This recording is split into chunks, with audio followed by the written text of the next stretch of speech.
The NBA draft is one of the biggest events of the year for the league. On this one particular day, with one stroke of the pen, an unbeatable team could be assembled, a dynasty could be formed, and NBA history could be made. Still though, despite understanding this, the best efforts of scouts, analysts, and billion-dollar organizations are still not enough to avoid catastrophic mistakes when it comes to drafting. Take the Minnesota Timberwolves as an example, when they drafted not one, but two point guards in 2009 before Steph Curry. Or the 2013 draft, when one of the biggest busts in NBA history and 13 other players were all drafted before Giannis Antetokounmpo. Or the 2014 draft, when practically the entire NBA missed out on a two-time MVP, champion, finals MVP, and the most skilled center of all time. Hindsight is 20/20, as they say, but still, I can't help but think sometimes that Steph Curry absolutely hates some of the decisions that Golden State's front office made on these fateful draft days, because I'm about to show you what the Warriors could have been. So in recent years, it's not a secret that the Warriors have had a few glaring issues, and it's not hard to see that they just keep on resurfacing. The obvious one is being the lack of a solid backup point guard to Steph Curry. Jordan Poole, aka the Poole Party, was pretty good. He was instrumental in their 2022 championship run, was electrifying, and was supposed to be part of the future.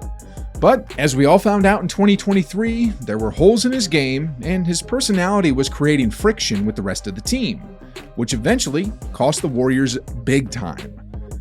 Do you know, though, that in 2018, the Warriors front office could have drafted a solid backup point guard that's worth every penny of a $100 million contract? Yeah, that's right. You see, back in that year's draft, Golden State had the 28th pick and selected Jacob Evans, a 6'6" shooting guard out of Cincinnati who's now unfortunately out of the league. A few picks after him, however, selected at 33rd in the second round, happened to be a point guard who was also a two-time NCAA champion and the 2018 National College Player of the Year, Jalen Brunson. Yeah. In the NBA today, Brunson is a 50, 40, 80 type of player, and for all intents and purposes, is a winner. He outclassed Donovan Mitchell twice in the playoffs, is a great team player, and my goodness, guys, if he was the Warriors' backup point guard today, that'd be insane. I mean, if this dude could single-handedly drag both Julius Randle and RJ Barrett to the second round in the Eastern Conference, imagine what he could be doing for the bench unit of the Warriors. Sheesh, guys. Golden State could have had arguably the best bench in the league today if Brunson were leading it, especially if this other move was made. So in the 2019 draft, as we all know, the Poole Party was drafted at number 28. But if the Warriors already had Jalen Brunson, I'm sure they would have looked to fill a different position. And one area that they're clearly deficient in is another solid center. Well, it just so happens that a player who was drafted just a few picks after Poole was none other than Nick Claxton. For those of you who don't know, Claxton is a 6'11" center who starts for the Brooklyn Nets, and in the most recent NBA season, averaged nearly a double-double while leading the league in field goal percentage. He was also second in blocks, was tied for 9th in Defensive Player of the Year voting, and with him on the roster, the Warriors would have filled two glaring issues: their ability to defend the basket and someone who could finish efficiently around the rim. He would have been huge for the Warriors. Like, could you just imagine him and Jalen Brunson on the second unit? I'm getting goosebumps just thinking about it, guys. But wait, it just gets crazier and crazier because in 2020, guess what? Had they not drafted James Wiseman with their number 2 overall pick, they could have picked up Desmond freaking Bane. In my opinion, although Ja is the flashiest player on the young Grizzlies team and Dylan Dynasty Brooks was the dirtiest player, it's actually Bane who's their overall best player. I mean, this past season, he shot nearly 50, 40, 90, averaged 21.5 points per game, and all in all, is an all-star caliber player. He was NBA ready the day he stepped onto the hardwood floor, and now is very comparable to Klay Thompson with the way he plays offense. Bane could have very well been a splash brother coming off the bench whose only focus is putting the ball into the basket, and my goodness, guys, could you imagine a player of Bane's caliber coming off the bench? It would have been insane. I mean, Jalen Brunson, Nick Claxton, and Desmond Bane for the second unit of Golden State? Serious talk for a second, guys. With the Warriors' current starting five and this bench, do you think they could have beaten the 2017 Durant-led Warriors?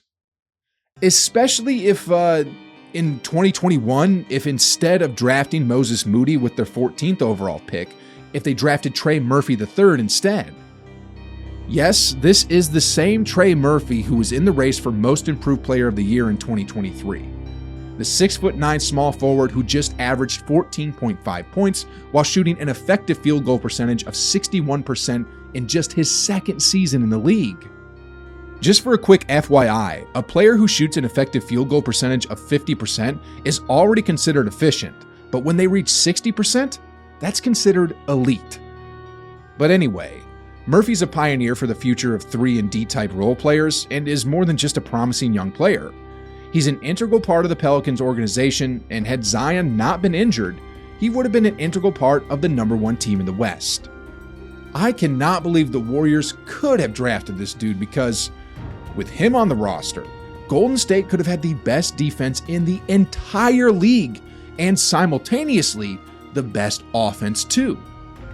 At this point in time, Murphy's capable of being a starter on pretty much any team in the league, but could you imagine if he came off the bench of the Warriors with Brunson, with Claxton, and with Bane? I'm crying right now. I really am. That bench lineup would have completely broken the NBA.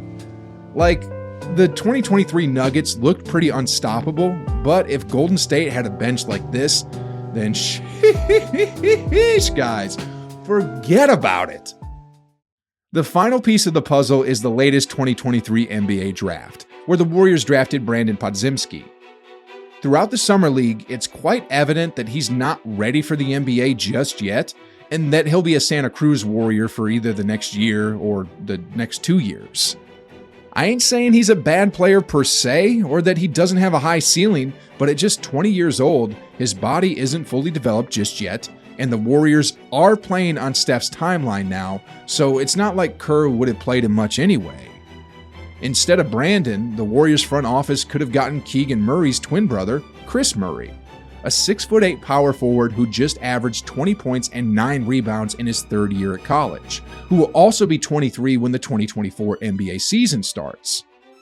Because of his age and development so far, he's much more ready to make an immediate impact, and if he could turn out to be anything like his brother Keegan, then that would have been one of the biggest steals in the 2023 draft class. I mean, size, length, defense, and shooting are what he could have immediately offered the Warriors, but instead, they went for another guard. The silver lining in all of this is that the Warriors did finally get a pick right, and that's Trace Jackson Davis.